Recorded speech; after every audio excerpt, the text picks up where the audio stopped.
M block 7.5 কাঠা plot, দক্ষিণ lake view. আশেপাশে পিছনে হাইরেজ বিল্ডিং, কাজ চলতেছে। এই হলো প্লটের অবস্থান, বাউন্ডারিকৃত প্লট।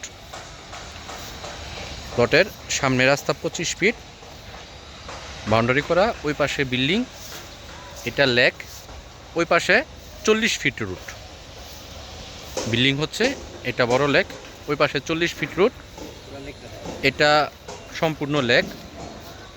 ওই দিক থেকে, ওই যে লেকের ওই পাশে বড় বিল্ডিং, ওই দিক থেকে এদিকে সম্পূর্ণ বড় লেক এবং আশেপাশে বাড়িঘর টোটালি কমপ্লিটেড। ঠিক আছে, প্লটের সামনে 25 ফিট রাস্তা। এটা হলো প্লটের সামনে ঠিক 25 ফিট রাস্তা, 50 ফিটের সাথে কানেক্টেড। এই রুটটা চলে গেছে 50 ফিটের দিকে। ঠিক আছে, এ হলো প্লটের অবস্থান, লেক ভিউ। 7.5 কাঠা এম ব্লক, বাউন্ডারিকৃত প্লট। প্লটের পিছনে বাড়ি, ওই রাস্তার ওই পাশেও বাড়ি, এ পাশেও বাড়ি হচ্ছে। খুব সুন্দর location, south lake view corner, M block, 7.5 কাঠা, বাউন্ডারিকৃত প্লট।